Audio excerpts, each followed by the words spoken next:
Olá, seja muito bem-vindo ao canal Milionariamente. A leitura de hoje, As 7 Leis da Prosperidade, com Deepak Chopra. O que for a profundeza do teu ser, assim será teu desejo.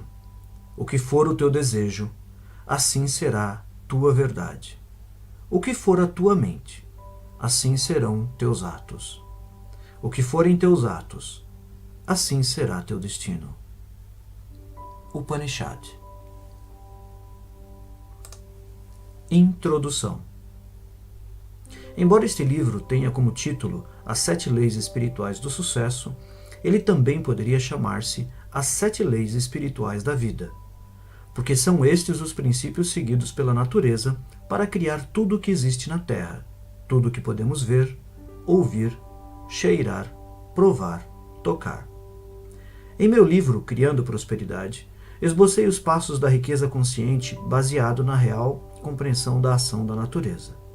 As 7 leis espirituais do sucesso constituem a essência deste ensinamento, que uma vez incorporado à consciência, pode fazer você criar riquezas ilimitadas sem nenhum esforço e experimentar o sucesso em todas as suas realizações. O sucesso na vida poderia ser definido como a expansão contínua da felicidade e a realização progressiva de objetivos compensadores. Por outro lado, o sucesso que inclui a geração de riquezas só é considerado possível com a participação de outras pessoas. É preciso que se abordem o sucesso e a abundância espiritualmente, como o constante fluxo de todas as coisas boas em sua direção. Com o conhecimento e a prática da lei espiritual, colocamo-nos em harmonia com a natureza e criamos, sem ansiedade, com alegria e amor. São muitos os aspectos do sucesso. Os bens materiais são apenas um de seus componentes. Além disso, o sucesso é a jornada, não o destino. A abundância material em todas as suas expressões é um dos fatores que tornam a jornada mais prazerosa. Mas o sucesso inclui saúde, energia, entusiasmo pela vida, relacionamentos compensadores, liberdade criativa, estabilidade física, emocional, bem-estar e paz de espírito. Mesmo que tenhamos a experiência de tudo isso, permaneceremos insatisfeitos se não cultivarmos as sementes da divindade em nosso interior. Na realidade, somos uma divindade disfarçada. Somos embriões de deuses e deusas que, contidos em nosso ser, buscam a plena materialização. O verdadeiro sucesso é, por isso, a experiência do milagre. É a divindade se abrindo em nosso interior. É percebermos essa divindade em toda parte, em tudo o que experimentamos, no olhar de uma criança, na beleza de uma flor, no voo de um pássaro. Quando passarmos a experimentar a vida como expressão milagrosa da divindade, não de vez em quando, mas o tempo todo, saberemos o que significa verdadeiramente sucesso. Antes de definir as 7 leis espirituais do sucesso, vamos entender o conceito de lei. Lei é o processo pelo qual o não manifesto torna-se manifesto. É o processo pelo qual o observador torna-se o observado. Aquele que vê se transforma no cenário. O sonhador evidencia o sonho. Toda a criação, tudo o que existe no mundo físico é resultado do não manifesto, transformando-se em manifesto. Tudo o que contemplamos vem do desconhecido. Nosso corpo físico e o universo físico, tudo o que podemos perceber pelos sentidos são transformações do não manifesto, do desconhecido, do invisível em manifesto, conhecido, visível. O universo físico nada mais é que o eu desdobrando-se para experimentar-se como espírito, mente e matéria. Em outras palavras, todos os processos da criação são processos por meio dos quais o eu, a divindade, se expressa. A consciência em movimento se expressa como os objetos do universo na eterna dança da vida. A fonte de toda a criação é a divindade, o espírito. O processo da criação é a divindade em movimento, a mente. O objeto da criação é o universo físico, inclusive o corpo. Esses 3 componentes da realidade, espírito, mente e corpo, observador, ato de observar e observado são essencialmente a mesma coisa. Todos eles vêm do mesmo lugar, o reino da potencialidade pura, que é basicamente não manifesto.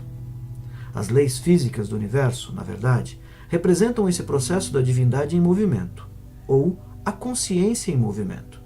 Quando compreendemos essas leis e as aplicamos em nossas vidas, qualquer coisa que desejamos pode ser criada, porque as mesmas leis que a natureza utiliza para criar uma floresta, uma galáxia, uma estrela, um corpo humano, podem realizar nossos desejos mais profundos.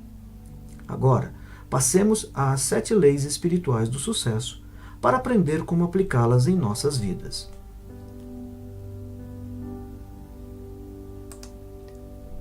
Capítulo 1. A lei da potencialidade pura. A fonte de toda a criação é a conscientização pura. A potencialidade pura que busca expressar-se do não manifesto ao manifesto. E quando descobrimos que nosso verdadeiro eu é potencialidade pura, alinhamo-nos à força que coordena tudo no universo. No princípio, não havia existência ou inexistência. O mundo era energia não revelada. Ele vivia sem viver por seu próprio poder e nada mais havia. Hino da Criação, Rig Veda. A primeira lei espiritual do sucesso é a lei da potencialidade pura. Essa lei se apoia no fato de que somos essencialmente consciência pura. Consciência pura significa potencialidade pura. Trata-se de nossa essência espiritual. É o campo de todas as possibilidades e da criatividade infinita. Ser infinito e ilimitado é pura satisfação. Outros atributos da conscientização são o conhecimento puro, o silêncio infinito, o equilíbrio perfeito, a invencibilidade, a simplicidade, a felicidade. Essa é a nossa natureza essencial, que é a potencialidade pura. Quando você a descobre, quando sabe realmente quem é, encontra toda a sua potencialidade. É no conhecer-se que reside a capacidade de realização de todos os sonhos, porque você mesmo representa a possibilidade eterna, a imensurável potencialidade de tudo o que foi e poderá vir a ser. A lei da potencialidade pura também poderia ser chamada de lei da unidade, pois, sob a diversidade infinita da vida, encontra-se a unidade do espírito da pessoa. Não existe separação entre você e esse campo de energia. O campo da potencialidade pura é o próprio eu. E quanto mais você busca a sua verdadeira natureza, o próprio eu, mais se aproxima do campo da potencialidade pura. Na experiência do eu, chamada autorreferência, nosso ponto de referência interior é o espírito, e não aquilo que nos rodeia. Seu oposto é o objeto referência, cujo ponto de referência interior é o ego. Na experiência do objeto referência, deixamos-nos influenciar pelo que acontece fora da nossa natureza interior, por situações, circunstâncias, pessoas, coisas.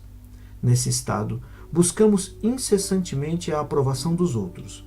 Nossos pensamentos e comportamentos antecipam-se a toda resposta, porque fundamentam-se no medo. No objeto referência, nossa tendência é querer controlar as coisas, ter necessidade do poder externo. Todas essas situações, necessidade de aprovação, de poder externo, de controle das coisas, estão baseadas no medo. Esse tipo de força não é o da potencialidade pura. O poder do eu, o poder real. Se experimentarmos o poder do eu, não há medo. Não há compulsão para o controle. Não há esforço para obter aprovação ou para conseguir o poder externo. No estado do objeto referência, o ego está em primeiro lugar. Mas ele não expressa o que você realmente é. O ego reflete apenas a sua autoimagem, sua máscara social, o papel que você representa. A sua máscara social necessita de aprovação, de controle, de apoio no poder, porque vive com medo. Seu verdadeiro eu, que é o espírito, sua alma, está livre dessas necessidades. É imune à crítica, não teme desafios, não se sente inferior a ninguém, mas também é humilde. Não se sente superior, porque reconhece que todas as pessoas representam o mesmo eu, o mesmo espírito com diferentes faces. Essa é a natureza essencial entre autorreferência e objeto-referência.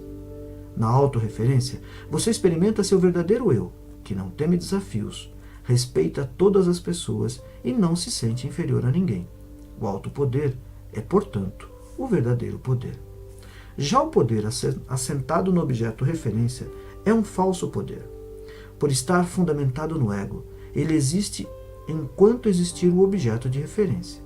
Se você tem muito dinheiro ou um título, um cargo importante, presidente de um país, presidente de uma empresa, esse poder tão apreciado desaparecerá juntamente com o dinheiro, com o título, com o cargo.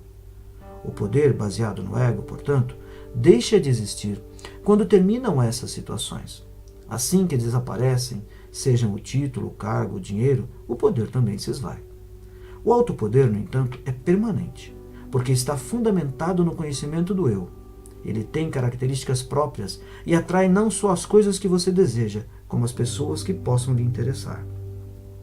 Magnetiza as pessoas, as situações e as circunstâncias que alimentam seus sonhos.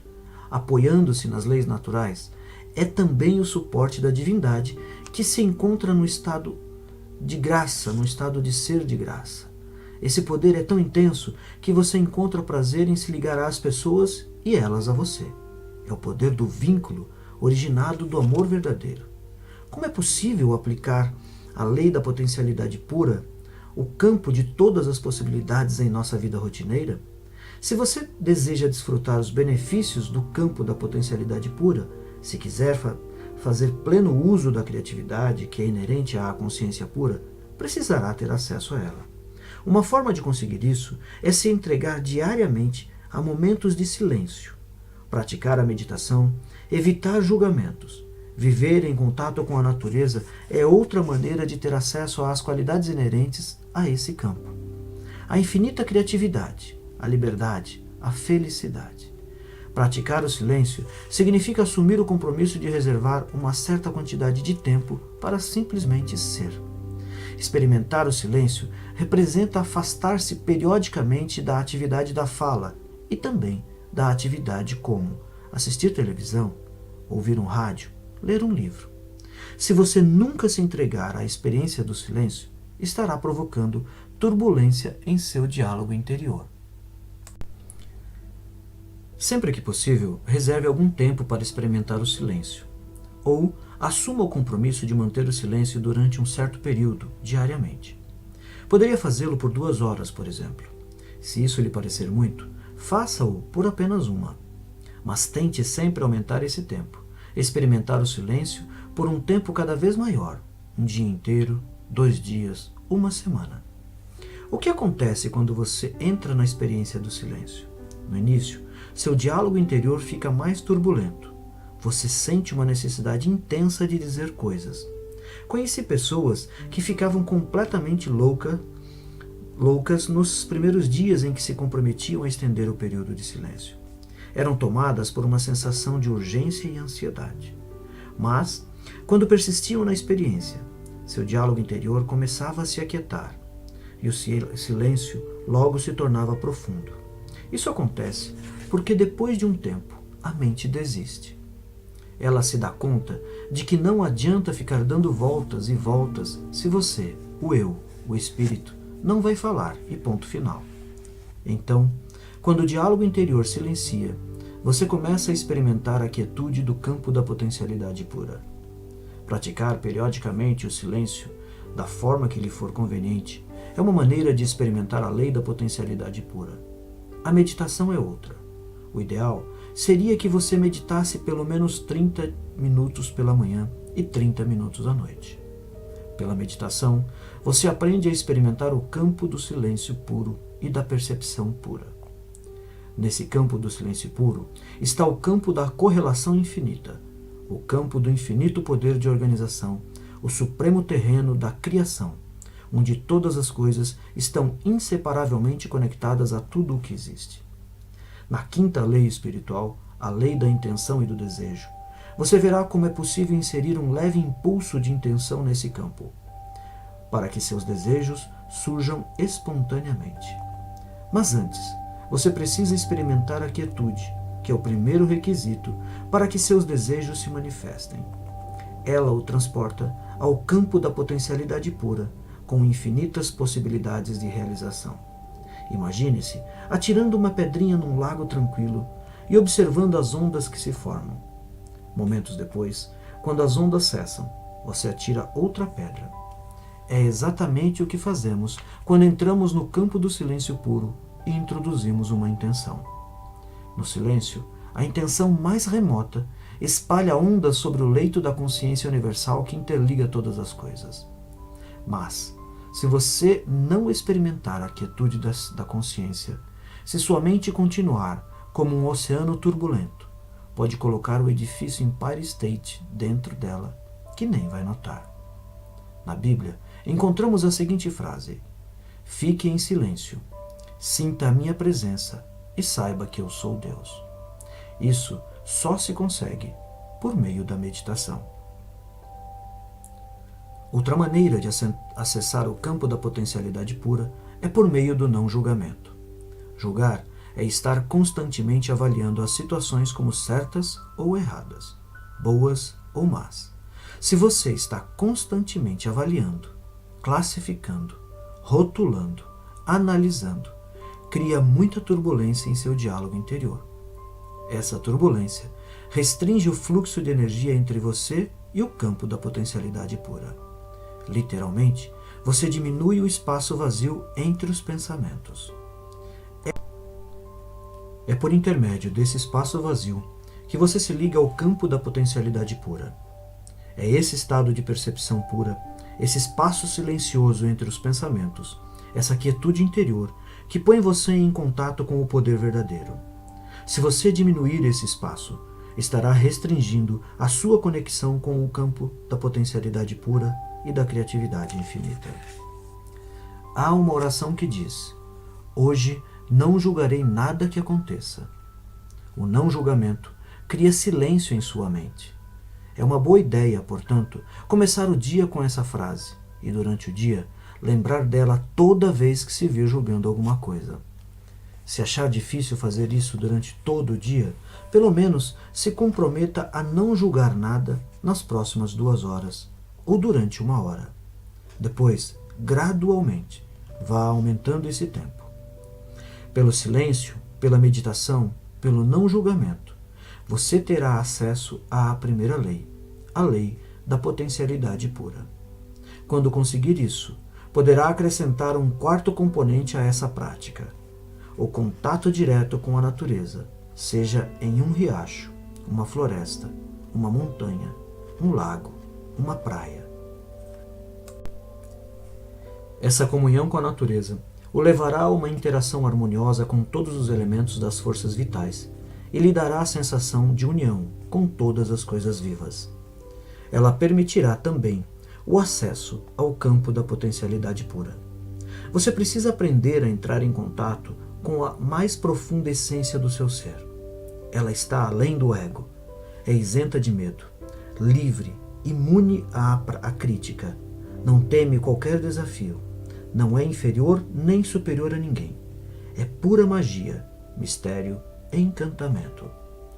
O acesso à sua verdadeira essência também lhe dará uma pista sobre os seus relacionamentos, que nada mais são que reflexos do relacionamento que você tem consigo mesmo.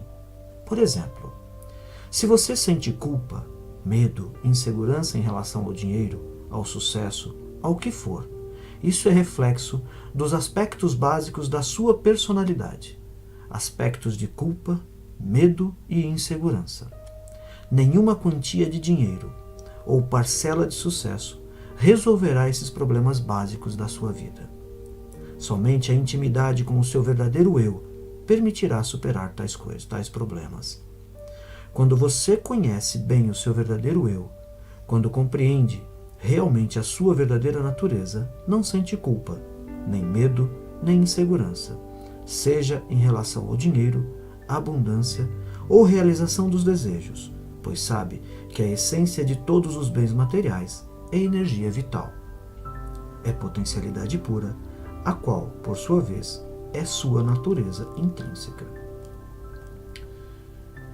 Quanto mais você acessa a sua verdadeira natureza, mais espontaneamente aparecem os pensamentos criativos, porque o campo da potencialidade pura também é o campo da criatividade infinita e do conhecimento puro. Franz Kafka, filósofo e poeta austríaco, disse certa vez: você não precisa sair do seu quarto. Fique sentado diante da mesa e ouça. Não precisa nem ouvir, simplesmente espere. Não precisa nem esperar. Aprenda somente a ficar quieto, silencioso, solitário. O mundo se oferecerá espontaneamente a você para ser descoberto. Ele não tem outra escolha, senão jogar-se em êxtase a seus pés. A riqueza do universo, a sua visível abundância, é uma expressão do poder criativo da natureza. Mas primeiro você tem que superar a turbulência do seu diálogo interior para entrar em contato com esse abundante, pródigo e infinito poder. Só então criará a possibilidade de uma atividade dinâmica e terá consigo a quietude da mente eterna, ilimitada e criativa. Essa requintada combinação de mente silenciosa, ilimitada e infinita, com mente dinâmica, limitada e individual, estabelece um equilíbrio perfeito entre quietude e movimentos simultâneos. O equilíbrio criador de tudo o que você quiser. A coexistência dos opostos, quietude e dinamismo ao mesmo tempo, torna você independente das situações, das circunstâncias, das pessoas, das coisas. Quando você compreende essa requintada coexistência, entra em alinhamento com o mundo da energia, o caldo quântico, a substância imaterial que é a fonte de todo o mundo material. O mundo da energia é fluente, dinâmico, elástico, mutável, eterno movimento. Ao mesmo tempo, é imutável, quieto, tranquilo, silencioso. Ao mesmo tempo, é imutável, quieto, tranquilo, silencioso, eterno repouso. A quietude em si mesma é o potencial da criatividade. O movimento por si só é a criatividade restrita a certos aspectos de sua expressão.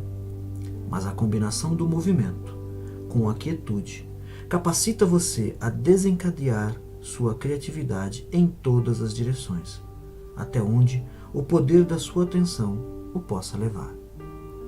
Se a quietude acompanha sempre o movimento e a atividade, seja qual for a direção que você seguir, o movimento caótico ao seu redor não poderá impedir seu acesso ao reservatório da criatividade, ao campo da potencialidade pura. Aplicação da lei da potencialidade pura. Você pode pôr a lei da potencialidade pura em ação, assumindo o compromisso de dar os seguintes passos. 1. Entrar em contato com o campo da potencialidade pura, reservando um momento do dia para ficar em silêncio, para apenas ser. Ficar sozinho em meditação silenciosa, pelo menos 2 vezes ao dia, por aproximadamente 30 minutos, pela manhã e 30 minutos à noite. 2. Reservar um período do dia para comungar com a natureza e observar em silêncio a inteligência que há em todas as coisas vivas. Ficar em silêncio e assistir ao pôr do sol, ouvir o ruído do oceano ou de um rio, ou simplesmente sentir o perfume de uma flor.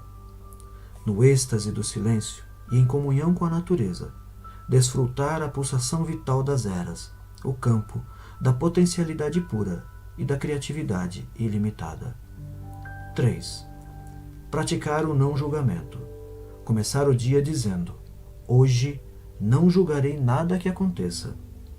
Também é importante que durante todo o dia você se lembre de não fazer julgamentos. Capítulo 2. A lei da doação. O universo opera por meio de trocas dinâmicas. Dar e receber são diferentes aspectos do fluxo da energia vital. Em nossa própria capacidade de dar tudo aquilo que almejamos, encontra-se a chave para atrair a abundância do universo, o fluxo da energia universal para as nossas vidas. Este frágil vaso que esvaziais dia após dia e que sempre preencheis com vida renovada. Esta pequena flauta de bambu que carregais pelas colinas e pelos vales e de onde tirais melodias eternamente novas. Vossas infinitas dádivas caem sobre essas mãos tão pequenas que possuo. As eras passam e continuais derramando, pois ainda há o que ser preenchido.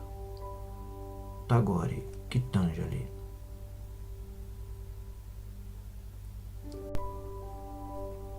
A segunda lei espiritual do sucesso é a lei da doação. Ela poderia ser chamada também de a lei do dar e receber, porque o universo opera por meio de trocas dinâmicas. Nada é estático. Por exemplo, seu corpo está em intercâmbio dinâmico e constante com o corpo do universo. Sua mente está interagindo constantemente com a mente do cosmos. Sua energia é a expressão da energia cósmica. O fluxo da vida nada mais é do que a interação harmoniosa de todos os elementos e de todas as forças que estruturam o campo da existência. Essa interação harmoniosa opera pela lei da doação. Como o seu corpo, sua mente e o universo estão em interação constante e dinâmica, qualquer interrupção nessa circulação de energia significa o mesmo que cessar o fluxo do sangue.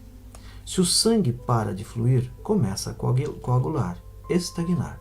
Por isso, você tem a necessidade de dar e receber. Essa troca é o que mantém a sua saúde e a afluência, do que for, circulando em sua vida. A palavra afluência vem do verbo afluir, que significa correr para, convergir. Esse termo tem o sentido de corrente abundante, fartura, abundância de dinheiro. O dinheiro é, na verdade, um símbolo da energia vital que trocamos e utilizamos como consequência dos serviços que prestamos ao universo. Dinheiro também é chamado de moeda corrente, expressão que reflete o fluxo natural da energia. Corrente vem da palavra latina correre, que significa correr, fluir. Portanto, se interrompemos a circulação de dinheiro, se a nossa única intenção é segurar dinheiro e acumulá-lo, interromperemos também sua circulação em nossas vidas, uma vez que ele é energia vital. Para que essa energia continue voltando para nós, temos de mantê-la circulando. Como as águas de um rio, o dinheiro vem de fluir para não estagnar, para não sufocar sua força vital.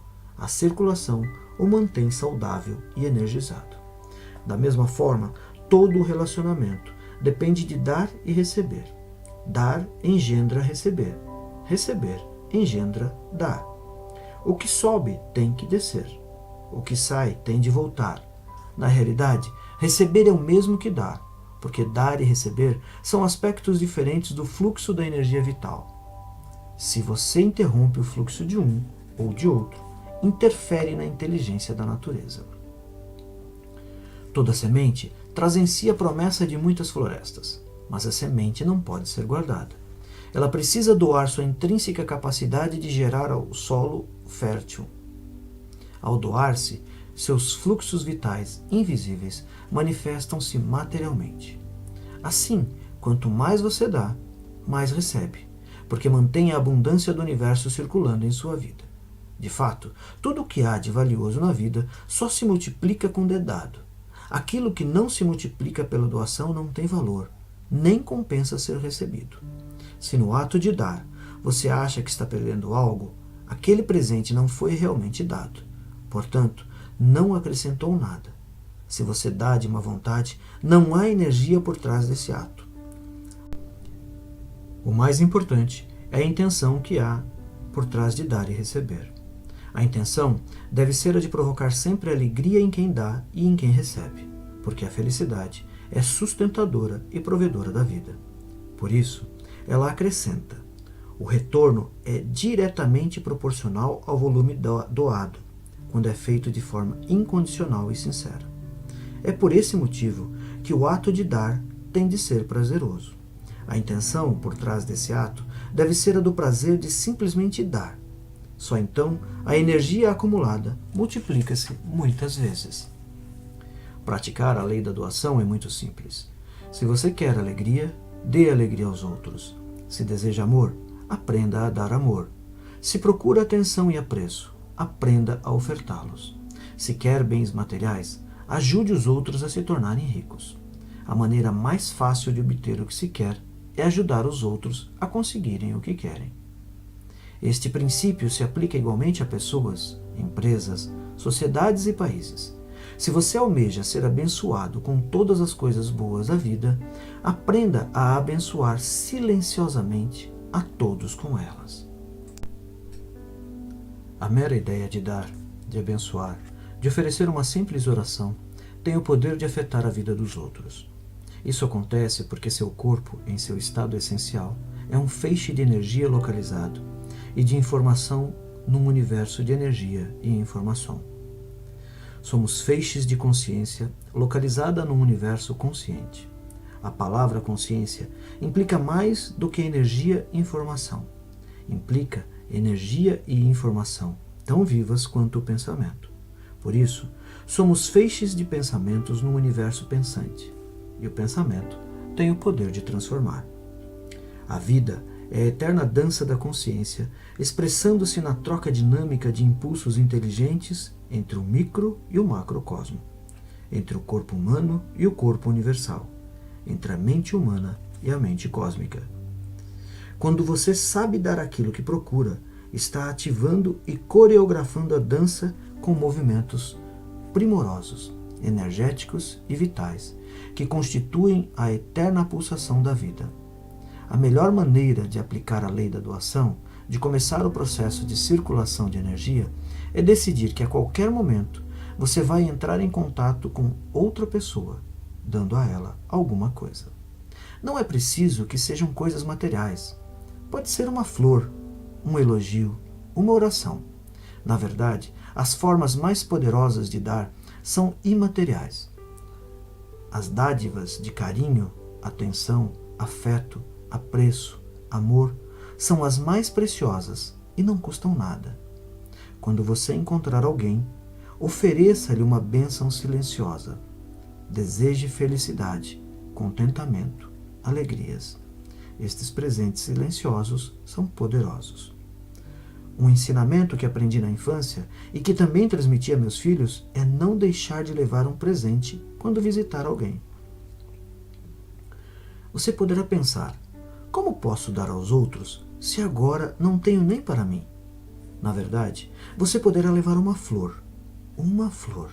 Poderá levar um bilhete ou um cartão falando de seus sentimentos pelo dono da casa. Poderá levar um elogio ou até mesmo uma oração. O importante é tomar a decisão de dar sempre, em todo lugar e a quem for. Ao dar, você também está recebendo. Quanto mais oferecemos aos outros, mais cresce a sua confiança nos efeitos milagrosos desta lei. E quanto mais você recebe, mais cresce a sua capacidade de dar. Nossa verdadeira natureza é composta de riqueza e abundância. Somos naturalmente ricos porque a natureza supre todas as nossas necessidades e sustenta todos os nossos desejos. Nada nos falta, porque nossa natureza essencial é a da potencialidade pura e das possibilidades infinitas. Portanto, você precisa saber que já é inerentemente rico. Pouco importa quanto dinheiro tenha, porque a fonte da riqueza é o campo da potencialidade pura. É a consciência que sabe como satisfazer qualquer necessidade, incluindo a alegria, o amor, o riso, a paz, a harmonia, o conhecimento. Se você busca antes essas coisas, não só para si mesmo, mas para os outros, muito mais virá até você espontaneamente. Aplicação da lei da doação. Você pode colocar a lei da doação em movimento assumindo o compromisso de dar os seguintes passos. 1. Dar um presente em todo lugar onde for, a todos que encontrar. Esse presente poderá ser um cumprimento, uma flor, uma oração. Oferecer diariamente alguma coisa a todas as pessoas com as quais entrar em contato. Você estará, assim, desencadeando o processo de circulação de energia, de alegria, de riquezas, de abundância em sua vida e na de outras pessoas. 2. Receber agradecido diariamente todas as dádivas que a vida oferece. A luz do sol, o canto dos pássaros, as flores, a neve do inverno. E estar aberto para receber dos outros, seja um presente material, seja dinheiro, seja um cumprimento, seja uma oração. 3. Assumir o compromisso de manter a riqueza circulando em sua vida, dando e recebendo os mais preciosos presentes: carinho, afeição, amor, apreço. Desejar em silêncio felicidade e muita alegria toda vez que encontrar alguém.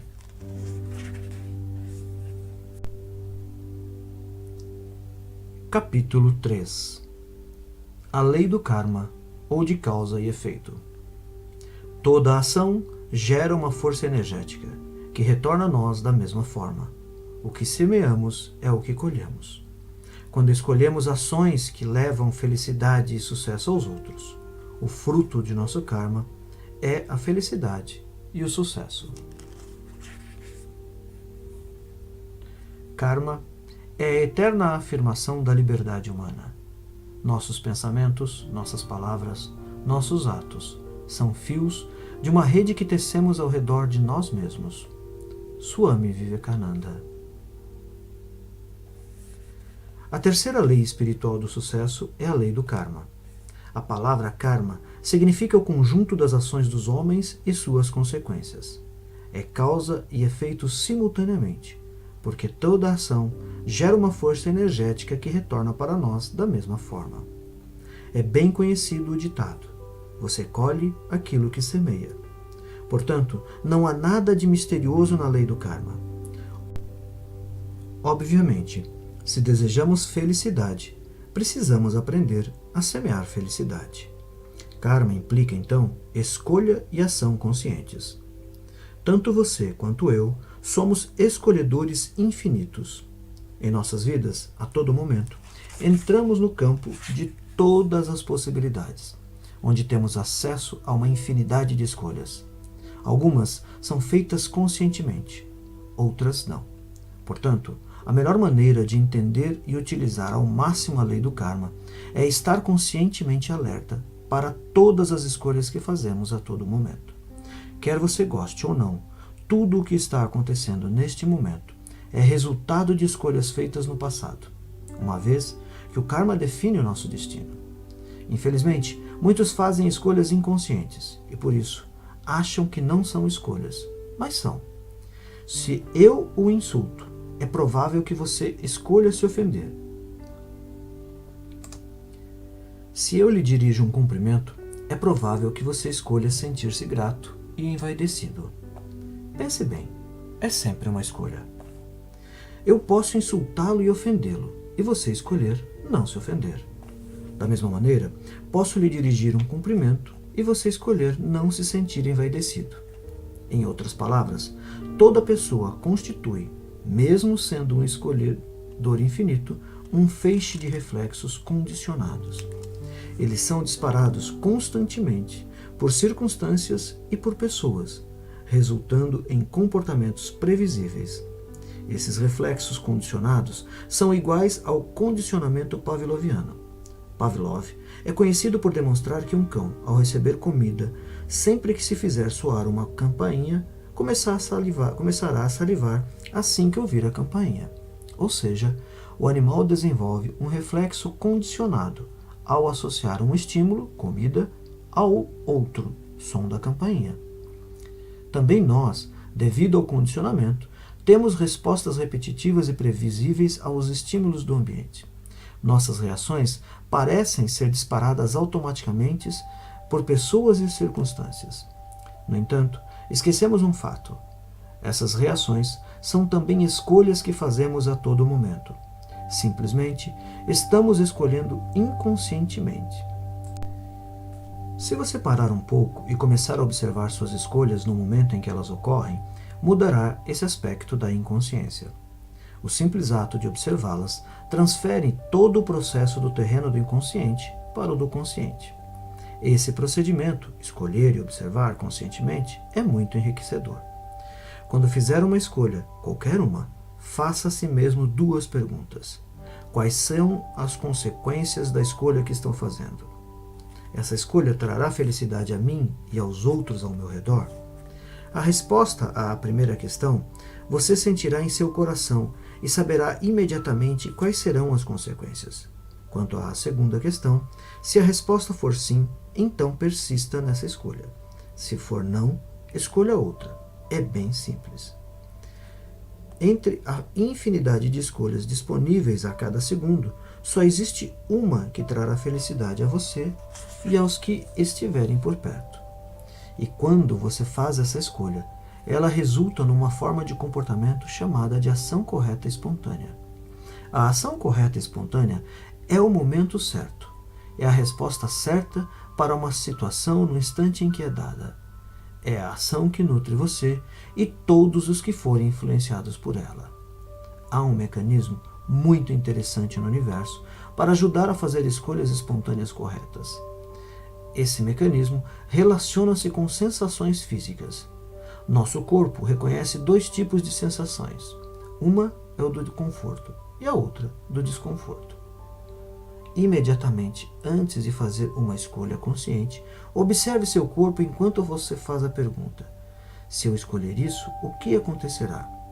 Se seu corpo enviar uma mensagem de conforto, é a escolha certa. Se for uma mensagem de desconforto, a escolha não é a adequada. Para alguns, a mensagem de conforto e desconforto se dá na região do plexo solar. Para a maioria, no entanto, manifesta-se na área do coração. Conscientemente, preste atenção nessa área do coração e pergunte a ele o que fazer. Depois, espere pela resposta. Uma resposta física, na forma de sensação, mesmo que seja muito leve. O importante é que está lá, em seu corpo. Somente o coração conhece a resposta certa. Muita gente acha que o coração é piegas e sentimental. Não é. O coração é intuitivo, é holístico, é contextual, é relacional. Não se orienta por perdas e ganhos.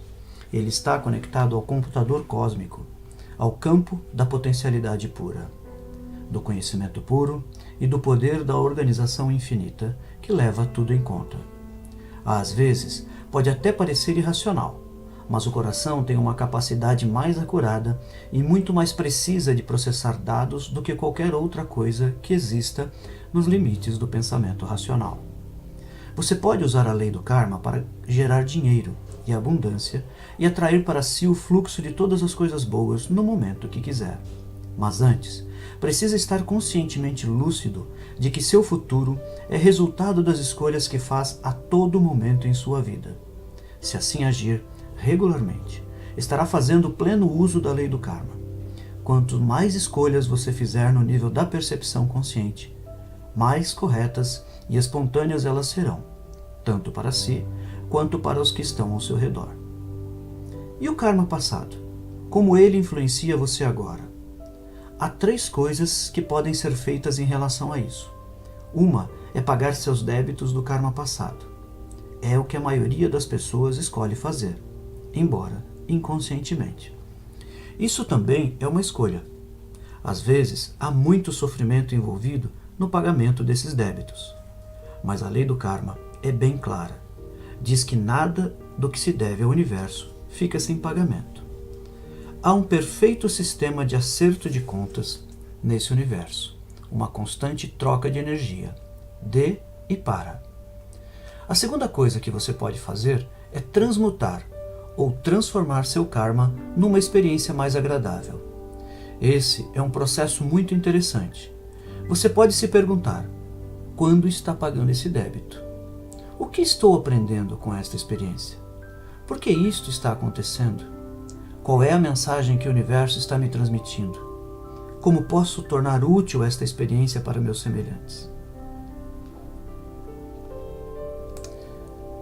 Ao fazer isso, você enxerga a semente da oportunidade e ata essa semente da oportunidade ao seu Dharma, que é o seu propósito de vida e do qual falaremos na 7ª lei espiritual do sucesso. Isso lhe permitirá transmutar o karma numa nova expressão. Por exemplo, se você quebrar a perna jogando bola, pergunte-se: o que esta experiência está me ensinando? Que mensagem o universo está me enviando? Talvez seja a mensagem de que você precisa diminuir o ritmo e ter mais cuidado e atenção com seu corpo da próxima vez. E se o seu Dharma for transmitir aos outros o que sabe? Então, ao se perguntar: como posso tornar essa experiência útil para os meus semelhantes?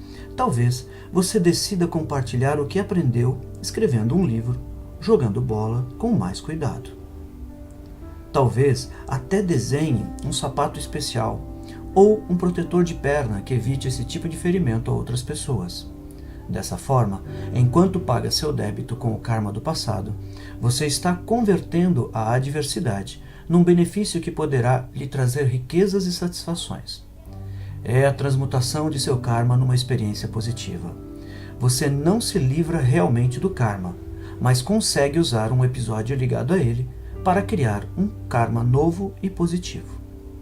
A terceira maneira de lidar com o karma é transcendê-lo, ou seja, é entrar em contato com o seu íntimo, com a alma, com o espírito. É como lavar roupa suja num riacho. A cada vez que você mergulha a roupa na água, elimina algumas manchas. Continue mergulhando e a roupa vai ficando cada vez mais limpa. Você limpa ou transcende os obstáculos do seu karma, entrando e saindo do seu eu profundo, do seu íntimo. Isso é feito por meio da prática da meditação. Todas as nossas ações são episódios ligados ao karma. Beber uma xícara de café, por exemplo, é um deles. A ação gera memória. A memória tem a capacidade ou o potencial de gerar desejo. E o desejo gera novamente a ação. Os processadores operacionais de sua alma são o karma, a memória e o desejo. A alma é um feixe de consciência que contém as sementes do karma, da memória e do desejo. Tornando-se consciente dessas sementes, você passa a ser um gerador consciente da realidade. Ao se transformar em um escolhedor consciente, você passa a gerar ações transformadoras para si e para os que estão ao seu redor.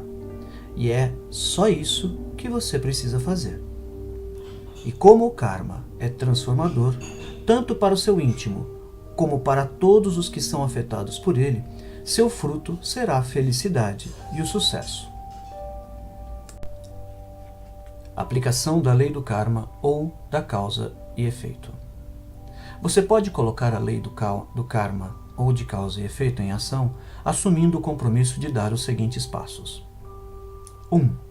Observar as escolhas que vai fazer hoje, a todo momento. E na observação dessas escolhas, trazê-las para a percepção consciente.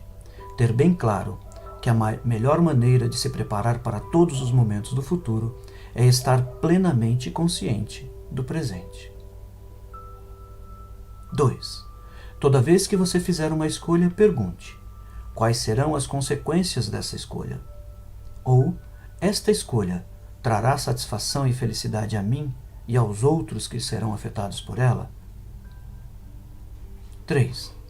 Pedir, então, orientação ao coração e seguir a mensagem enviada por ele, de conforto ou de desconforto. Se a escolha for conforto, entregar-se totalmente a ela. Se for de desconforto, parar para ver as consequências daquele ato com sua visão interior. Essa orientação permitirá fazer escolhas corretas espontâneas, tanto para você quanto para os que o circundam.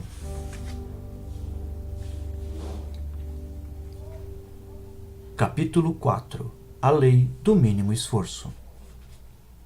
A inteligência da natureza opera pela lei do mínimo esforço, sem ansiedade, com harmonia e amor. E quando utilizamos as forças da harmonia, da alegria, do amor, atraímos sucesso e boa sorte facilmente. O ser integral conhece sem ir. vê sem olhar e realiza sem fazer. Lao Tse. A quarta lei espiritual do sucesso é a lei do mínimo esforço. Esta lei se fundamenta no fato de que a inteligência da natureza funciona com tranquila facilidade e sem nenhuma ansiedade. Este é o princípio da mínima ação, da não resistência. É, portanto, o princípio da harmonia e do amor. Quando aprendemos esta lição da natureza, conseguimos realizar facilmente nossos desejos. Se você observar a natureza, verá que ela despende o mínimo de esforço em seu funcionamento. A grama não se esforça para crescer, apenas cresce. O peixe não tenta nadar, apenas nada. As flores não se esforçam para abrir, apenas desabrocham. Os pássaros não tentam voar, apenas voam. Essa é a sua natureza intrínseca. A Terra não se esforça para girar sobre o seu eixo. É próprio de sua natureza girar a uma velocidade estonteante e rolar pelo espaço. É da natureza dos bebês o estado de graça. É da natureza do sol brilhar. É da natureza das estrelas piscar e reluzir. E é da natureza humana materializar seus sonhos facilmente, sem qualquer esforço. No Veda, conjunto de textos sagrados que constituem o fundamento da tradição religiosa e filosófica da Índia, esse princípio é conhecido como o princípio da economia de esforço, ou do faça menos e realize mais. Você atinge um estado em que não faz nada e realiza tudo. Isso significa que basta existir a mais leve ideia para que a manifestação dessa ideia ocorra sem qualquer esforço. O que é comumente chamado de milagre é, na verdade, uma expressão da lei do mínimo esforço. A inteligência da natureza funciona sem qualquer esforço ou atrito, espontaneamente. Ela não é linear, é intuitiva, holística, alimentadora. E se você está em harmonia com a natureza, se está assentado no conhecimento do seu verdadeiro eu, pode fazer uso da lei do mínimo esforço. O mínimo esforço é despendido quando suas ações são motivadas pelo amor, porque a natureza se mantém unida pela energia do amor. Quando você busca exercer o poder e o controle sobre as pessoas, está desperdiçando energia. Quando busca o dinheiro e poder movido pelo egoísmo, desperdiça energia perseguindo uma ilusão da felicidade, em vez de desfrutar a felicidade do momento.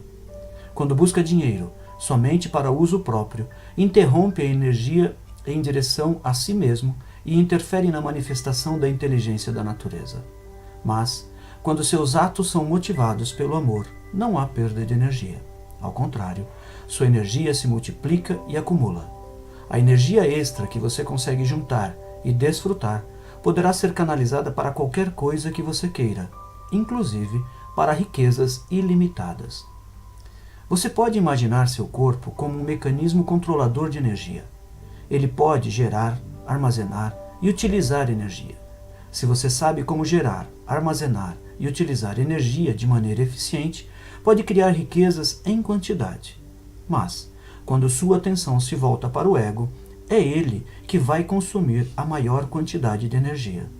Se o seu ponto de referência interno for o ego, se você buscar poder e controle sobre outras pessoas ou a aprovação dos outros, vai desperdiçar muita energia. Se essa mesma energia for liberada, ela será recanalizada e utilizada para criar qualquer coisa que você queira. Quando o seu ponto de referência interno é o seu espírito, quando você é imune ao criticismo e não teme qualquer desafio, pode dominar o poder do amor e usar energia criativamente para a experiência da riqueza e da evolução. Em A Arte de Sonhar, Dom Juan diz a Carlos Castanheda: uma grande quantidade de nossa energia é usada para sustentar a nossa empáfia. Se conseguíssemos perder um pouco dessa empáfia, 2 fatos extraordinários aconteceriam. Liberaríamos essa energia que tenta preservar a noção ilusória da nossa grandeza e teríamos energia sobrando para vislumbrar a verdadeira grandeza do universo. A lei do mínimo esforço possui 3 componentes básicos, 3 coisas que você pode fazer para pôr em prática o princípio do faça pouco e realize muito.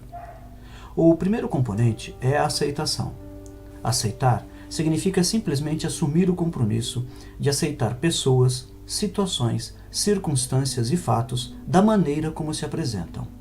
Isso significa entender que este momento é como deve ser, porque todo o universo é como deve ser. Este momento, o que você está vivendo exatamente agora, é o ápice de todos os que você experimentou no passado. Este momento é assim porque todo o universo é assim. Quando você luta contra este momento, está lutando contra todo o universo. Em vez disso, você pode, por exemplo, hoje, tomar a decisão de não lutar contra todo o universo, parando de lutar contra este momento. Isso envolve aceitar total e completamente este momento, aceitar as coisas como elas são e não como você gostaria que fossem. É importante entender esse mecanismo. Você pode querer que as coisas sejam diferentes no futuro, mas neste momento, tende a aceitá-las como são. Quando você estiver decepcionado ou aborrecido com uma pessoa ou uma situação, lembre-se de que não está reagindo à pessoa ou à situação, mas sim aos seus sentimentos pela pessoa e pela situação. Esses sentimentos são seus, e o que você está sentindo não é culpa de mais ninguém. Quando você reconhecer e compreender isso completamente, estará pronto para assumir a responsabilidade pelo que está sentindo e mudar o que sente. E quando conseguir aceitar as coisas como são, estará pronto para assumir a responsabilidade pela situação em que se encontra e por tudo o que considera problemático. Isso nos leva ao segundo componente da lei do mínimo esforço, a responsabilidade. E o que significa responsabilidade? Responsabilidade é não ficar culpando alguém ou alguma coisa pela situação, muito menos a si mesmo. Aceitando a circunstância, o fato, o problema como se apresenta no momento, a responsabilidade passa a ser a capacidade de ter uma resposta criativa para aquela situação como ela se apresenta no momento. Todos os problemas contêm em si as sementes da oportunidade. A consciência disso permite transformar esse momento numa situação ou em algo melhor. Quando você faz isso, todas as situações inoportunas conterão em si uma oportunidade para a criação de algo novo e belo. Todas as pessoas consideradas chatas se transformarão em seus mestres. A realidade é uma interpretação. Se você escolher interpretá-la por esse novo ângulo, terá muitos mestres à sua volta e muitas oportunidades para evoluir. Sempre que se confrontar com um tirano, um atormentador, um conselheiro, um amigo ou um inimigo, todos eles são a mesma coisa. Você deve lembrar que aquele momento é como deve ser.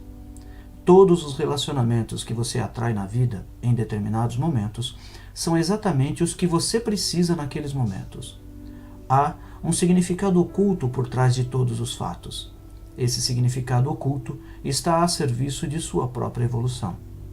O terceiro componente da lei do mínimo esforço é a indefensibilidade. Assentar sua percepção na indefensibilidade, ou seja, desarmar seu espírito, significa abrir mão da necessidade de convencer e persuadir os outros de seu ponto de vista.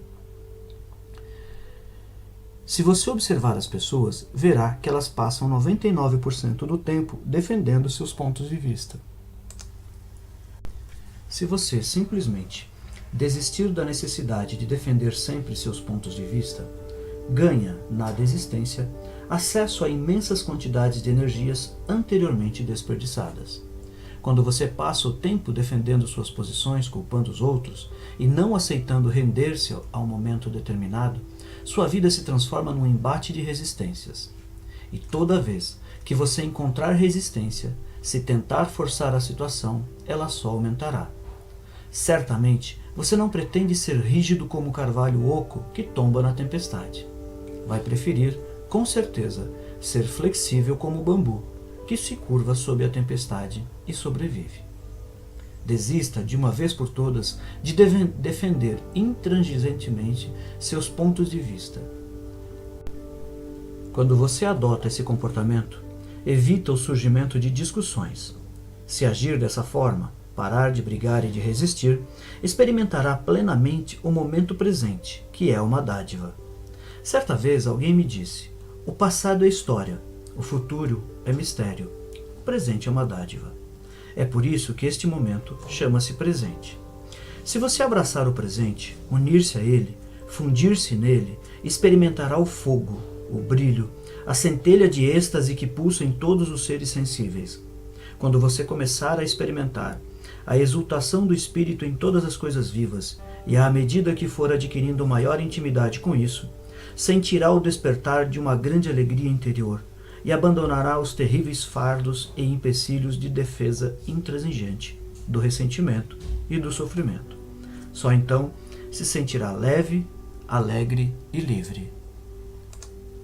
Se você se sentir alegre e livre, perceberá, sem a menor sombra de dúvida, que todos os seus sonhos estarão sempre disponíveis, porque seus desejos vêm da felicidade e não da ansiedade ou do medo. Não é preciso se justificar. Simplesmente declare a si mesmo a intenção de experimentar satisfação, prazer, alegria, liberdade, autonomia em todos os momentos de sua vida. Assuma o compromisso de seguir o caminho da não resistência.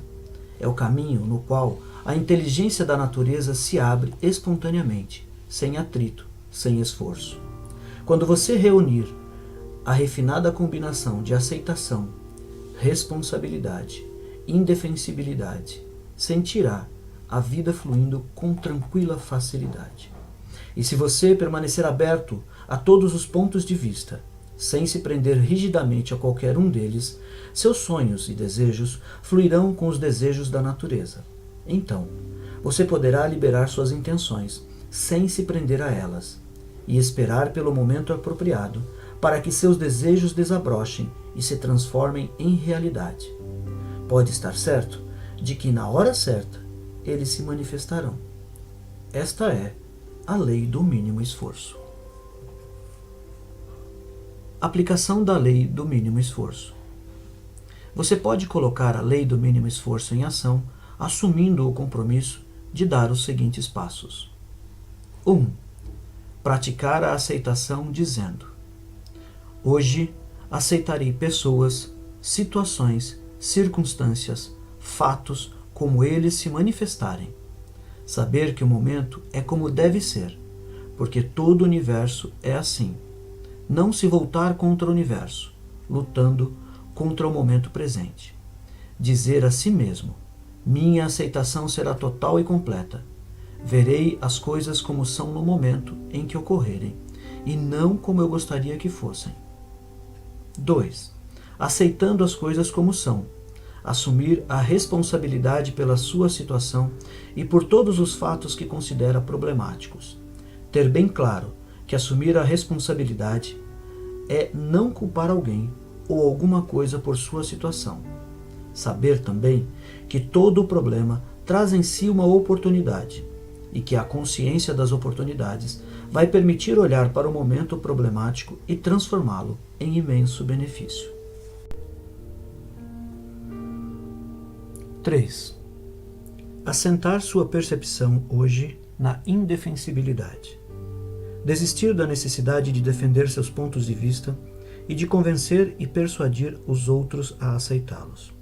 Permanecer aberto a todos os pontos de vista e não se prender a qualquer um deles. Capítulo 5. A lei da intenção e do desejo.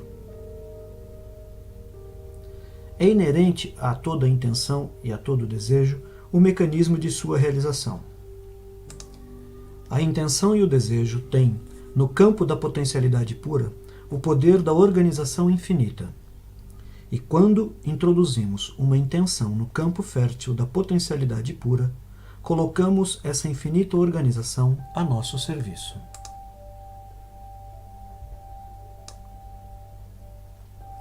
No princípio havia o desejo, a primeira semente da mente. Os sábios, meditando em silêncio, descobriram em sua sabedoria a ligação entre o existente e o não existente. Hino da Criação, Rig Veda.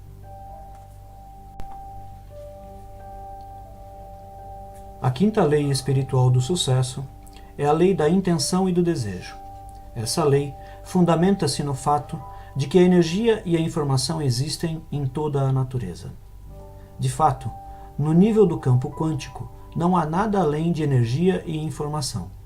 Campo quântico é apenas outro nome do campo da consciência pura ou da potencialidade pura. Esse campo quântico é influenciado pela intenção e pelo desejo. Vamos examinar o processo detalhadamente. Uma flor, uma árvore, uma folha, o corpo humano, o arco-íris, quando reduzidos a seus componentes essenciais, são energia e informação. Todo o universo, em sua natureza essencial, é movimento de energia e de informação. A única diferença entre você e uma árvore é o conteúdo de energia e informação que carregam. Tanto você quanto a árvore, em nível físico, são compostos dos mesmos elementos, em sua maior parte, carbono e também hidrogênio, nitrogênio e outros elementos em quantidades menores. Esses elementos podem ser comprados numa loja por pequenas quantias de dinheiro. A diferença entre você e a árvore, portanto, não é o carbono, o hidrogênio, o oxigênio. Na verdade, você e a árvore estão constantemente trocando carbono e hidrogênio entre si. A diferença real entre ambos está na energia e na informação. No âmbito da natureza, você e eu somos espécies privilegiadas. Temos um sistema nervoso capaz de nos tornar conscientes do conteúdo energético e informativo desse campo localizado, que dá origem ao nosso corpo físico. Nós experimentamos esse campo subjetivamente, na forma de pensamentos, sentimentos, emoções, memórias, instintos, impulsos, princípios. Objetivamente, o mesmo campo é experimentado como corpo físico e, por meio deste, como mundo. Mas é tudo a mesma coisa. Por isso, os nossos ancestrais exclamavam: eu sou isso, você é isto, tudo é isto, e isto é só o que há. Seu corpo não está separado do corpo do universo, porque, segundo a teoria quântica, não há limites bem definidos. Você é como uma agitação, uma ondulação, uma flutuação, um redemoinho, uma perturbação localizada no campo quântico maior. O grande campo quântico, o universo, é o seu corpo estendido. O sistema nervoso humano é capaz de perceber a energia e a informação contidas em seu próprio campo quântico. E mais, por ser a consciência humana infinitamente flexível por meio de seu maravilhoso sistema nervoso, você também é capaz de mudar conscientemente o conteúdo informativo que dá origem ao seu corpo físico. Como você pode mudar conscientemente o conteúdo energético e informativo no seu próprio quantum do corpo mecânico, também pode influenciar o conteúdo energético e informativo do seu corpo estendido, o ambiente ao seu redor, o mundo, e fazer com que as coisas se manifestem nele. A mudança consciente acontece por meio da manifestação de duas qualidades inerentes à consciência: a atenção e a intenção. A atenção energiza, a intenção transforma. Quando você concentra sua atenção em alguma coisa, ela fica mais forte em sua vida. Ao contrário, quando você a afasta, a coisa enfraquece, desintegra e desaparece.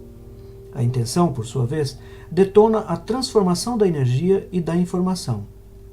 A intenção organiza a sua realização.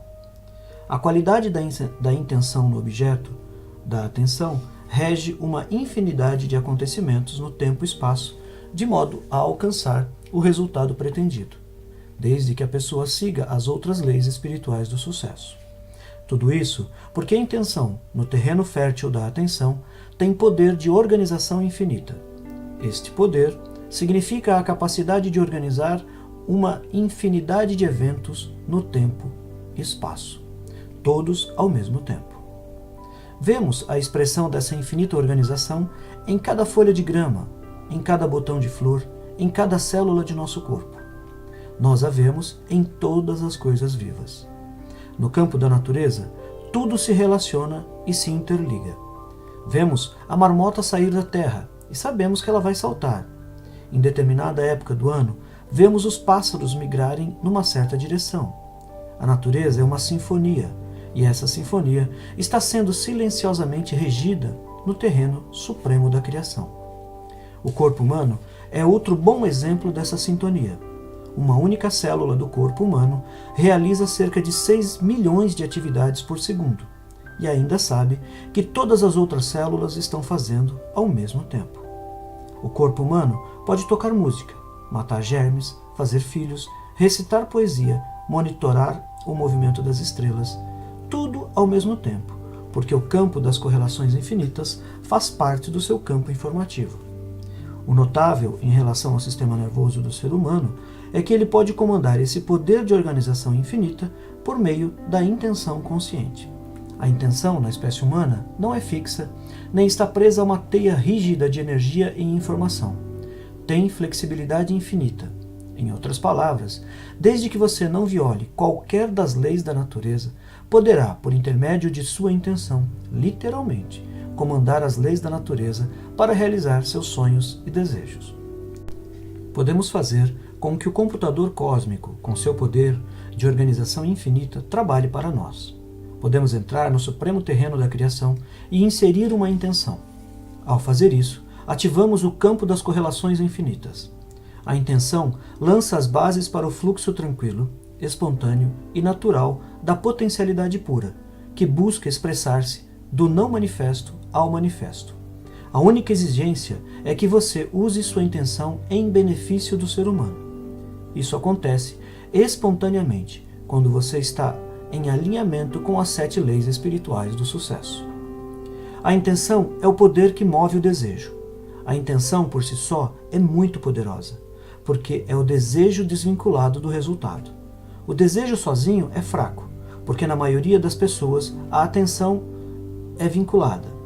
A intenção é o desejo com estrita aderência a todas as outras leis, mas particularmente à lei do distanciamento, que é a 6ª lei espiritual do sucesso. A intenção e o distanciamento, combinados, levam a consciência do momento presente centrado na vida.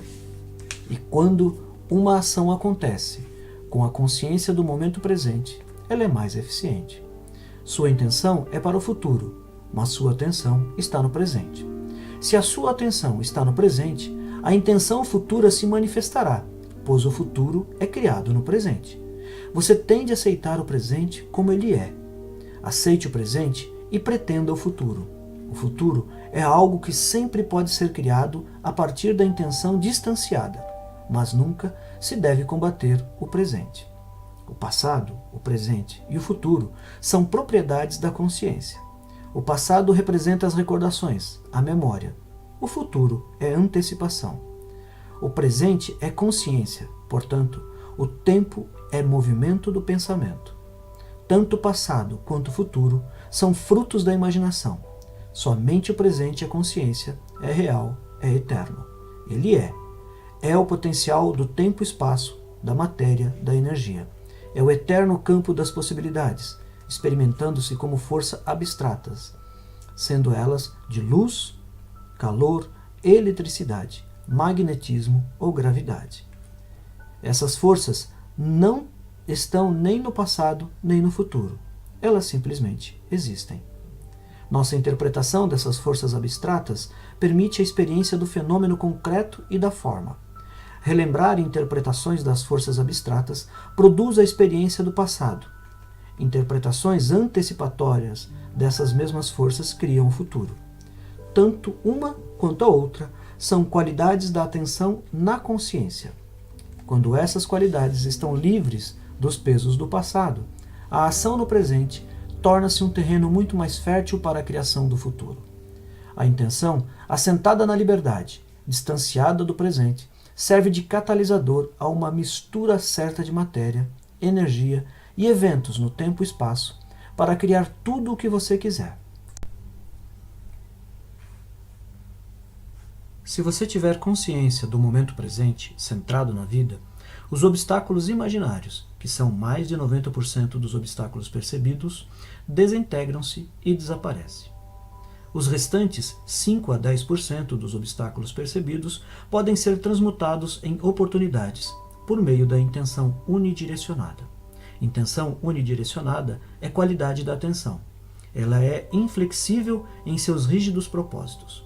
Consiste em manter a atenção no objetivo almejado com determinação suficiente para impedir que os obstáculos consumam e dissipem a qualidade focalizada de sua atenção. Os obstáculos são, assim, completamente excluídos de sua consciência. Você passa, então, a manter uma serenidade inabalável ao mesmo tempo em que está apaixonadamente comprometido com seu objetivo. Esse é o poder da consciência distanciada e da intenção unidirecionada e focalizada, atuando simultaneamente.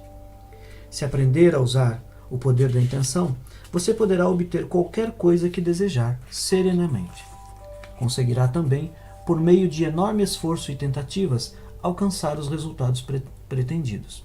Mas isso tem um preço. O preço do estresse, do ataque cardíaco, do mau funcionamento do sistema imunológico. É mais fácil, portanto, e melhor, seguir os 5 passos da lei da intenção e do desejo. Quando você opta por essa forma de realizar seus desejos, a intenção gera seu próprio poder. 1. Escorregue no espaço vazio, o que significa centrar sua atenção naquele espaço silencioso entre pensamentos, entrar no silêncio, naquele nível do ser que é o seu estado essencial. 2. Assentado nesse estado de ser, libere suas intenções e seus desejos. Se você estiver realmente no espaço vazio entre pensamentos, não terá qualquer pensamento, qualquer intenção. Mas, ao sair desse espaço silencioso, quando estiver no limite desse espaço e do pensamento, introduza a intenção. Se você tem vários objetivos, escreva-os numa folha de papel e focalize neles a sua atenção, a sua intenção, antes de entrar no espaço vazio. Se quer uma carreira de sucesso, por exemplo, entre no vazio com essa intenção e já a encontrará lá, como uma leve cintilação em sua consciência.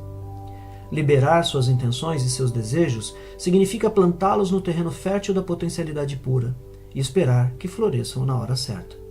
Você não vai querer desencavar as sementes dos seus desejos para ver se germinaram, nem ficar preso a elas para saber de que forma vão se abrir. Simplesmente deseja que germinem. 3. Permaneça no estado de autorreferência. Isso significa reter-se na consciência do verdadeiro eu, em seu espírito, em sua conexão com o campo da potencialidade pura. Significa, também, não olhar para si mesmo com os olhos do mundo, ou deixar-se influenciar pelas opiniões e críticas dos outros. Uma maneira útil de conservar esse estado de autorreferência é guardar seus desejos para si. Não os compartilhe com mais ninguém, a menos que o outro tenha o mesmo desejo e o compartilhe intimamente com você. 4. Desvincule-se dos resultados. Ou seja, desista do apego rígido a um resultado específico para viver na sabedoria da incerteza. Desfrute todos os momentos da jornada de sua vida, mesmo sem saber quais serão os resultados. 5. Deixe que o universo cuide dos detalhes. Suas intenções e seus desejos, quando liberados no espaço silencioso entre os pensamentos, têm um poder de organização infinita. Deixe que esse poder de organização infinita da intenção cuide de todos os detalhes para você. Lembre-se que sua verdadeira natureza é a do espírito puro. Leve sempre consigo a consciência do espírito. Libere gentilmente os seus desejos e o universo cuidará de tudo para você.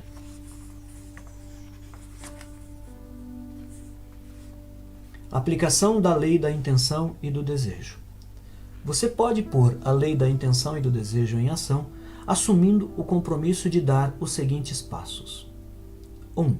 Fazer uma lista de todos os seus desejos. Carregar essa lista para todos os lugares. Olhar para ela antes de entrar em silêncio e meditação. Olhar antes de adormecer à noite. Olhar quando acordar pela manhã. 2. Liberar a lista de seus desejos e a soltar no ventre da criação. Confiar. Se as coisas não saírem como você deseja, há uma razão para isso. O plano cósmico, com certeza, terá desígnios maiores para você do que os que possa conceber. 3. Lembrar de praticar a consciência do momento presente em todas as ações. Não permitir que os obstáculos consumam e dissipem a qualidade da atenção no momento presente. Aceitando o presente como ele é, o futuro se manifestará nas intenções e nos desejos mais caros e profundos.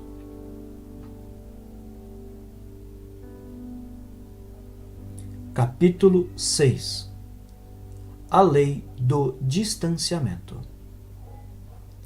No distanciamento está a sabedoria da incerteza.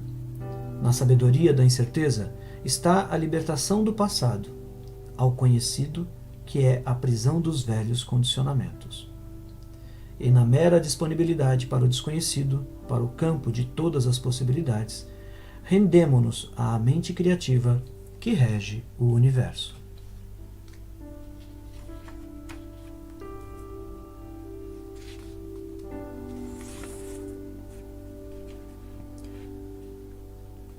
Como dois pássaros dourados, pousados no mesmo galho, intimamente amigos, o ego e o eu habitam o mesmo corpo. O primeiro ingere os frutos doces e azedos da árvore, da vida. O segundo, tudo vê em seu distanciamento. Mundaka Upanishad. A sexta lei espiritual do sucesso é a lei do distanciamento. Segundo esta lei, para se conseguir qualquer coisa da natureza, é preciso desistir do apego a ela. Isso não significa desistir da intenção de criar um desejo. Ou seja, você não desiste da intenção e não desiste do desejo. Abandona apenas o apego aos resultados. É uma atitude muito poderosa. No momento em que você desistir do seu apego aos resultados, misturando simultaneamente intenção unidirecionada com distanciamento, terá tudo o que deseja. O distanciamento permite alcançar qualquer coisa porque se baseia em sua crença inquestionável no poder do seu verdadeiro eu. Já o apego está baseado no medo e na insegurança. A necessidade de segurança está fundamentada no desconhecimento do verdadeiro eu. A fonte da riqueza, da abundância e de qualquer coisa no mundo físico é o eu. É a consciência que sabe como satisfazer a todas as necessidades. O resto é simbólico. Casas, carros, contas bancárias, roupas, aviões. Os símbolos são transitórios. Eles vêm e vão. Perseguir símbolos é como instalar-se no mapa e não no território. Isso cria ansiedade e acaba levando você a se sentir vazio e oco por dentro, porque está trocando o seu eu pelos símbolos do eu. O apego vem da pobreza de consciência, porque o apego é sempre por símbolos. Distanciamento é sinônimo de consciência rica, porque oferece liberdade para criar. O envolvimento com o distanciamento cria alegria e felicidade. Dessa forma, os símbolos da riqueza são alcançados espontaneamente, sem qualquer esforço.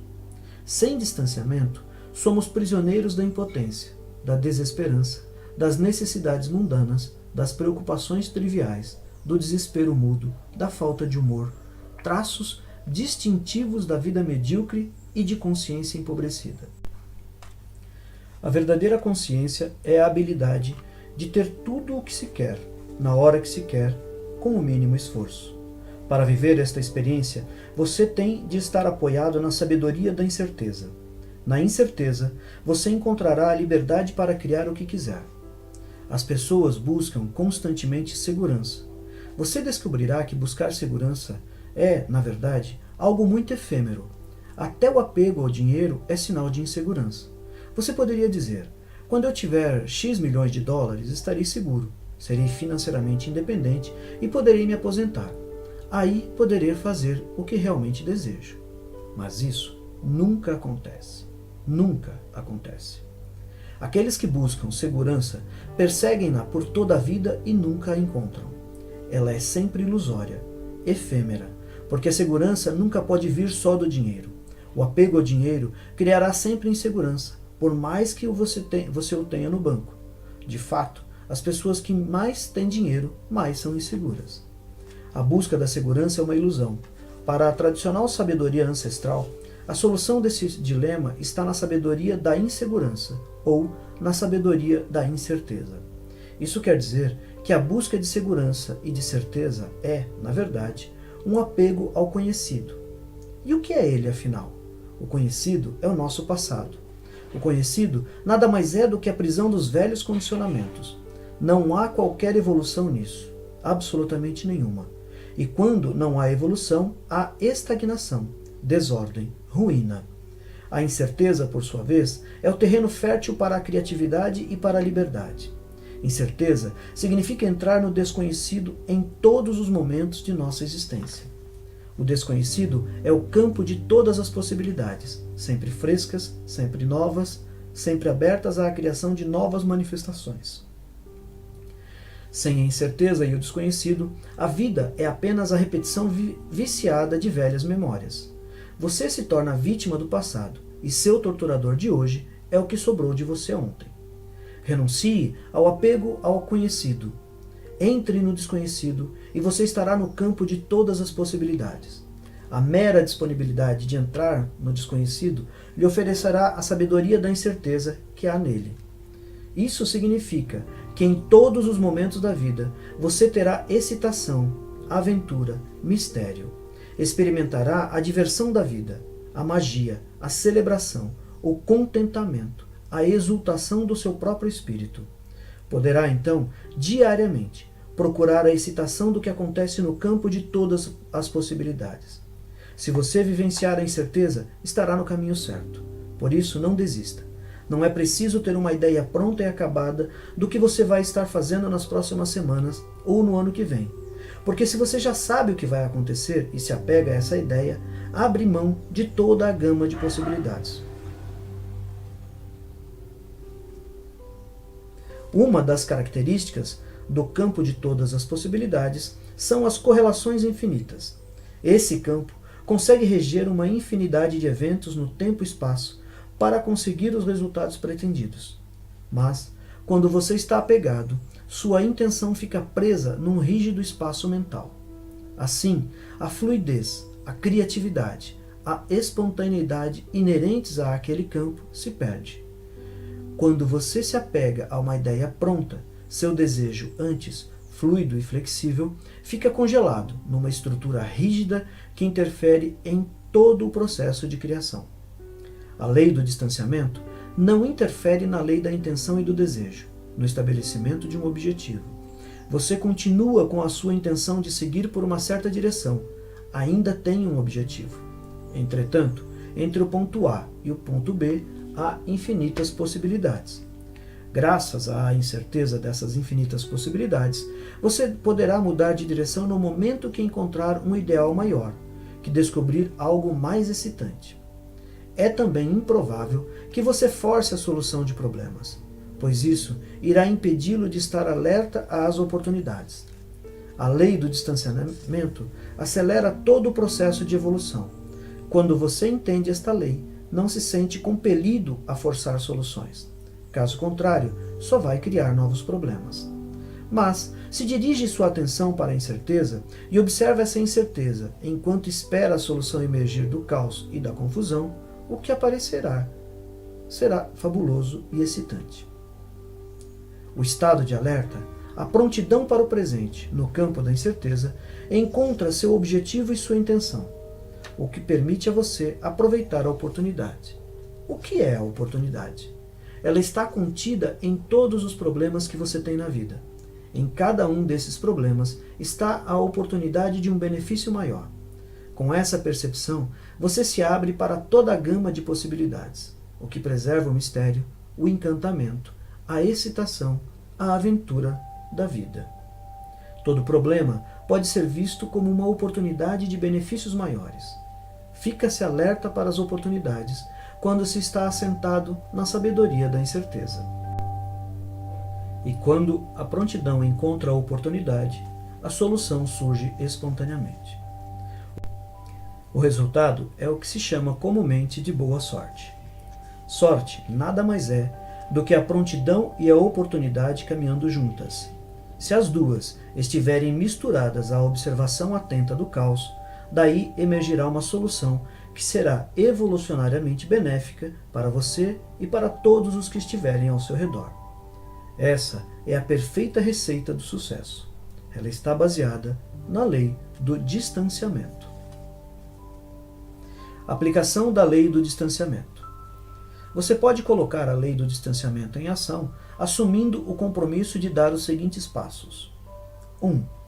Comprometer-se hoje com o distanciamento. Dar a si próprio e aos outros a liberdade de ser o que é. Evitar a imposição rígida de suas ideias sobre como as coisas devem ser. Não forçar soluções de problemas, criando assim novos problemas. Participar de tudo, mas com envolvimento distanciado. 2. Transformar a incerteza em um ingrediente essencial da própria experiência. Na disponibilidade para aceitar a incerteza, as soluções emergirão espontaneamente do próprio problema, da própria confusão, da desordem, do caos.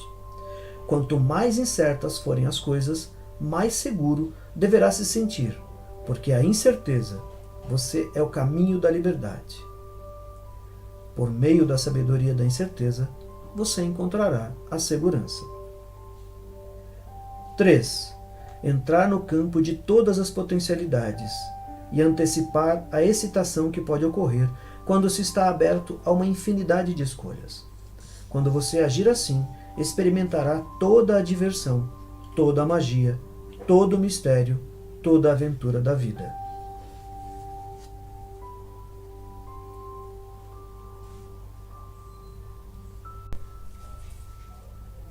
Capítulo 7.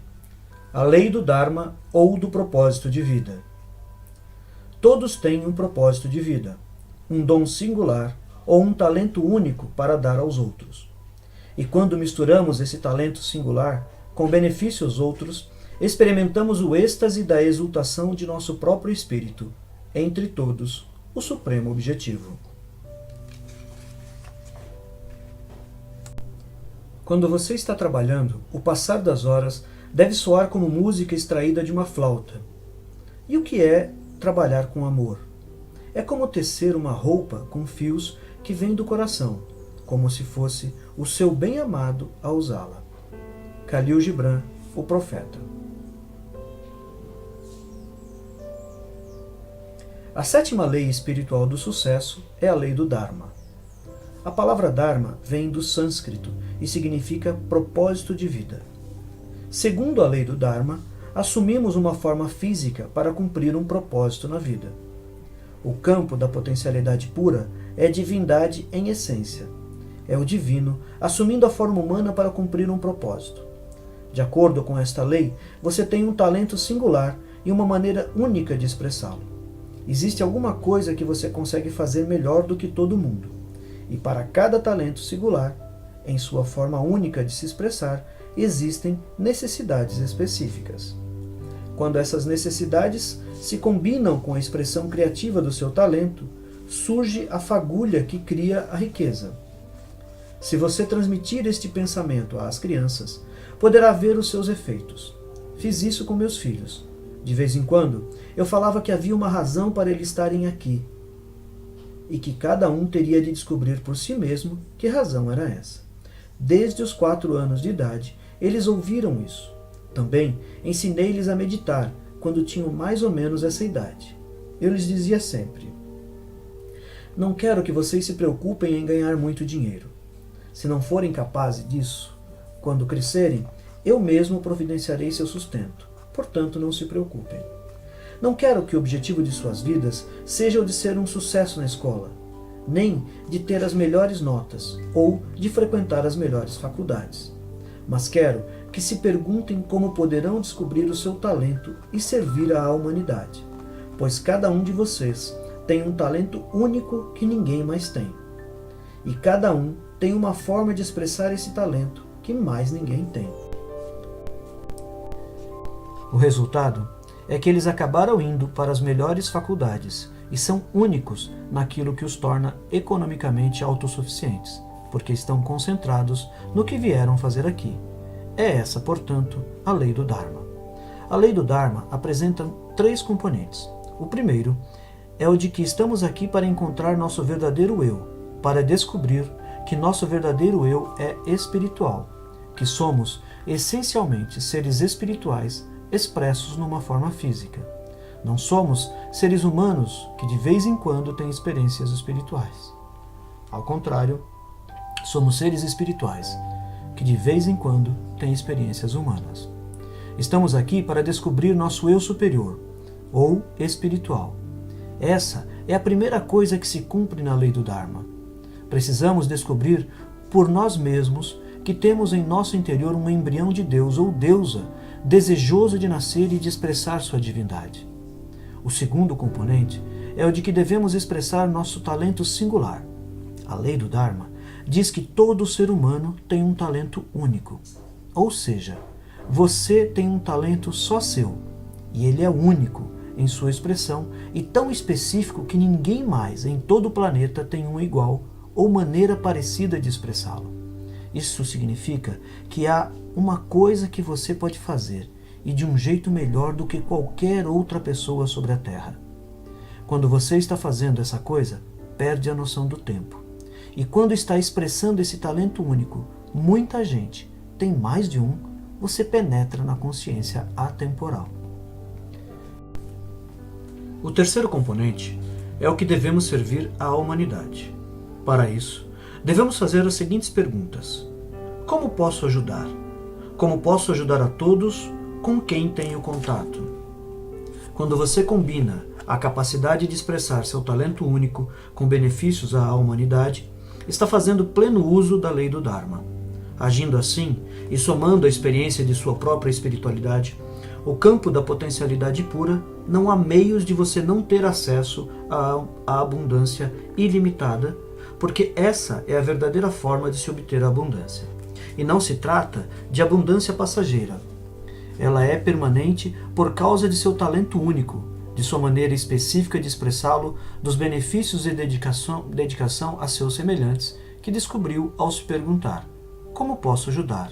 Em vez de: o que vou ganhar com isso? A pergunta: o que vou ganhar com isso? É o diálogo interior do ego. A pergunta: como posso ajudar? É o diálogo interior do espírito. O espírito é aquele domínio de nossa consciência em que experimentamos nossa universalidade. Ao mudar seu diálogo interior de o que ganho com isso para como posso ajudar, automaticamente você está indo além do ego e entrando no domínio do espírito. Embora a meditação seja o melhor caminho para entrar no domínio do espírito, a mudança de seu diálogo interior para como posso ajudar também dará acesso a ele, ao domínio da consciência onde você experimenta a sua universalidade. Se você quiser fazer uso pleno da lei do Dharma, terá de assumir alguns compromissos.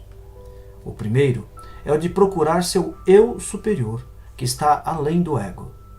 Isso você consegue por meio de práticas espirituais. O segundo é o de descobrir seus talentos únicos e, ao encontrá-los, alegrar-se, porque o processo de prazer ocorre quando se entra na consciência atemporal. É quando estamos em estado de graça. O terceiro compromisso é o de se perguntar como poderá servir melhor à humanidade. Você deve simplesmente dizer: vou responder a essa pergunta e depois colocar a resposta em prática. Como você pode servir melhor à humanidade? Vou usar meus talentos únicos para suprir as necessidades de meus semelhantes. Vou combinar essas necessidades com o meu desejo de ajudar e servir aos outros. E depois, sentar e elaborar uma lista de respostas a essas duas questões. Pergunte-se: quando o dinheiro não é problema e se você tem todo o tempo do mundo, o que faria? Se responder que continuaria fazendo o que faz hoje, então já está em seu Dharma, porque tem paixão pelo que faz e está expressando seus talentos singulares. Em seguida, pergunte-se como servir melhor à humanidade. Responda a pergunta e coloque em prática a resposta. Descubra a sua divindade. Encontre seu talento único Use-o para servir à humanidade e você gerará toda a riqueza que quiser. Quando sua expressão criativa combina-se com as necessidades de seus semelhantes, a riqueza flui espontaneamente, do não manifesto ao manifesto, do reino do espírito ao mundo da forma física. Você passa a experimentar sua vida como uma expressão milagrosa da divindade, não só de vez em quando, mas o tempo todo. E você vai conhecer a verdadeira alegria e o verdadeiro significado do sucesso, o êxtase e a exultação de seu próprio espírito. Aplicação da lei do Dharma ou do propósito de vida. Você pode colocar a lei do Dharma em ação assumindo o compromisso de dar os seguintes passos. 1. Nutrir amavelmente, hoje, a divindade que habita em você no fundo de sua alma. Prestar atenção ao seu espírito que anima seu corpo e sua mente. Despertar desse profundo sono dentro do seu coração.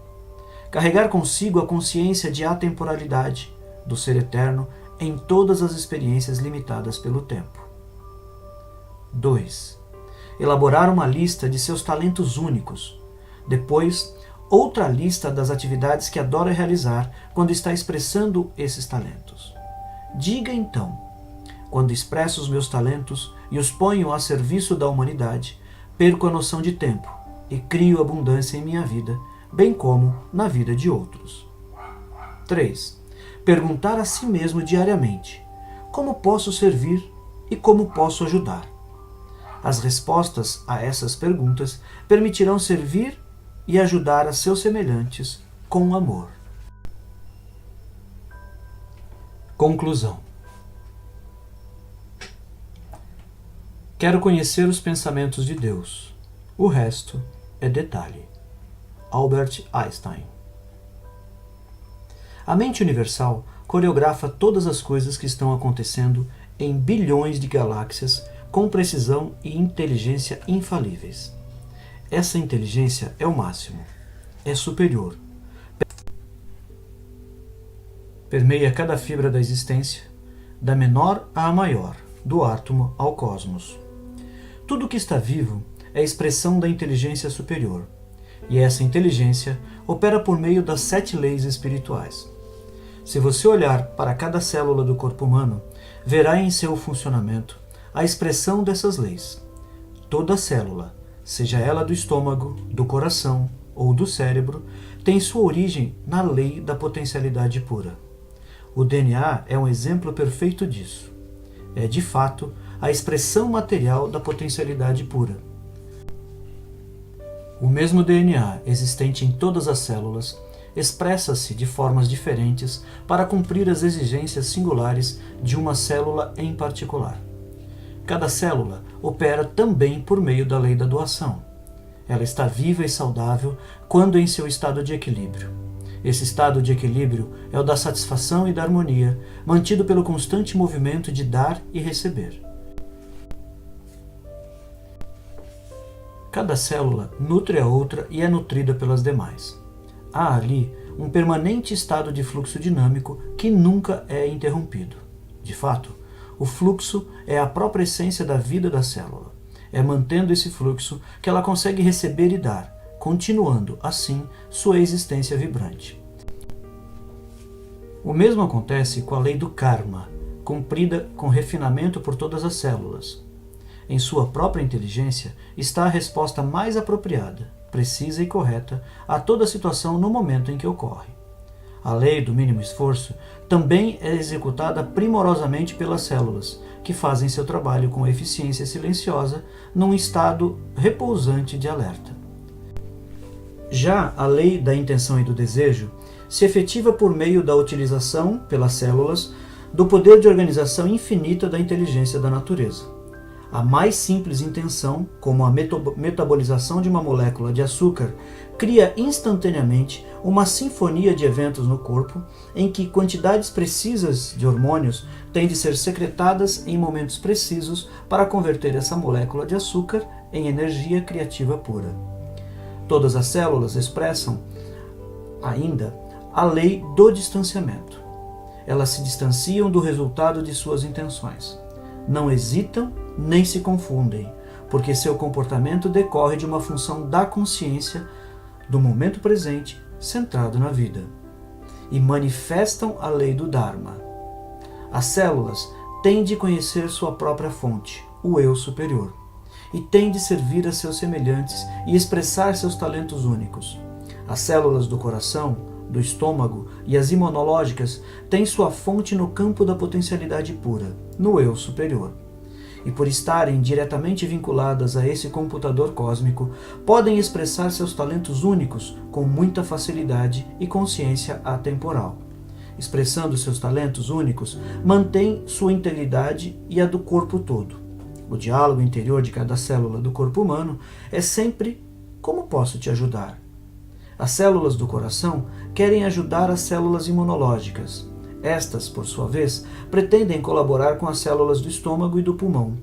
As do cérebro querem ouvir e auxiliar todas as outras. Cada célula do corpo tem apenas uma função: ajudar as outras.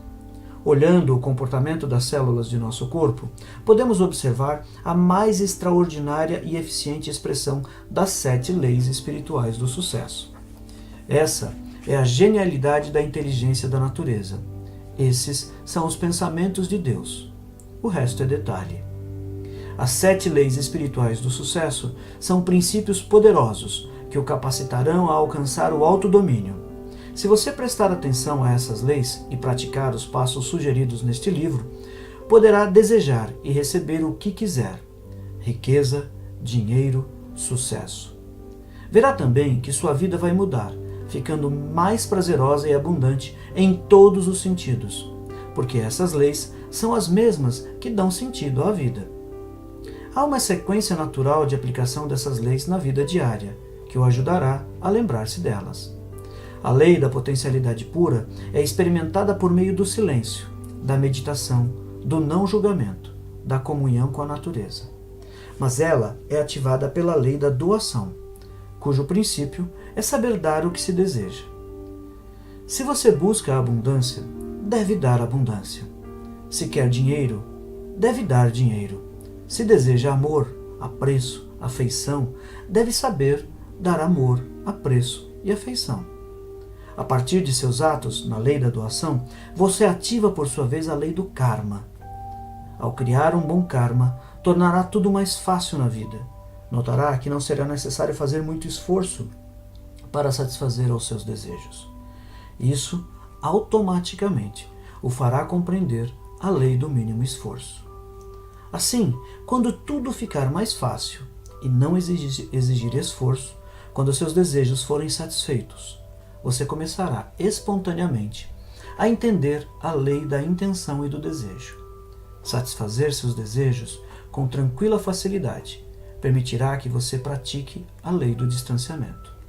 Por fim, quando você começar a entender todas essas leis e passar a focalizar seu verdadeiro propósito de vida, chegará à lei do Dharma. Com a utilização dessa lei, ao expressar seus talentos singulares para satisfazer as necessidades de seus semelhantes, você receberá tudo o que quiser e quando quiser. Ficará livre e jubiloso, expressão do amor ilimitado. Páginas finais. Somos todos viajantes de uma jornada cósmica, poeira das estrelas, girando e dançando nos torvelinhos e redemoinhos do infinito. A vida é eterna, mas suas expressões são efêmeras, momentâneas, transitórias. Gautama Buda, fundador do budismo, disse certa vez: nossa existência é transitória como as nuvens do outono. Observar o nascimento e a morte do ser é como olhar os movimentos da dança. Uma vida é como o brilho de um relâmpago no céu, levada pela torrente montanha abaixo. Nós paramos um instante para encontrar o outro, para nos conhecermos, para amar e compartilhar. É um momento precioso, mas transitório. Trata-se de um pequeno parêntese na eternidade. Se partilhamos carinho, sinceridade, amor, criamos abundância e alegria para todos nós. Esse momento de amor é valioso.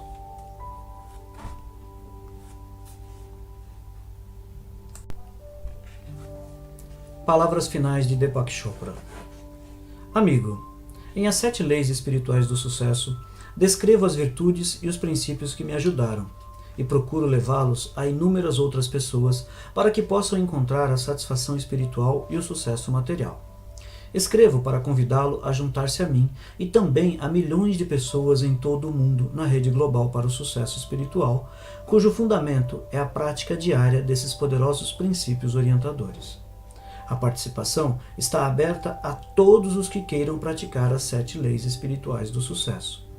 Descobri que é especialmente recompensador concentrar-se em uma lei a cada dia da semana, começando no domingo, com a lei da potencialidade pura, e concluindo no sábado, com a lei do Dharma. Manter sua atenção numa lei espiritual vai transformar totalmente a sua vida, como transformou a minha. E se coletivamente dirigirmos nossa atenção à mesma lei a cada dia, logo iremos alcançar uma massa crítica de pessoas bem-sucedidas que poderiam transformar a vida no planeta. Grupos de amigos em todo o mundo já começaram a se reunir para manter a atenção numa lei a cada dia. Como fiz com minha equipe e meus amigos, sugiro a você que forme também um grupo de estudo com familiares, amigos, colegas de trabalho. Poderão reunir-se uma vez por semana para discutir as experiências de cada um com as leis espirituais. Se forem experiências dramáticas, como muitas vezes acontece, você poderá enviá-las a mim pelo correio. Para juntar-se à rede global para o sucesso espiritual, você só precisa mandar para o endereço abaixo o seu nome, endereço e, se quiser, telefone e sua caixa postal, para que possamos enviar-lhes os cartões com as 7 leis e mantê-los informados do desenvolvimento da rede. A criação da rede representa a realização de um dos meus sonhos mais acalentados. Ao juntar-se à rede global e praticar as 7 leis espirituais do sucesso, estou certo de que você conseguirá sucesso espiritual e a realização de seus desejos. Não poderia desejar-lhe bênçãos mais altas.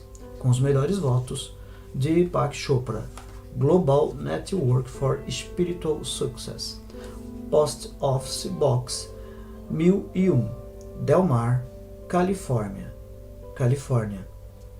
Caixa postal 92014. Sobre o autor. Deepak Chopra é autor de inúmeros livros, entre eles Saúde Perfeita, Vida Incondicional, Conexão Saúde e A Cura Quântica, todos publicados pela editora Bestseller.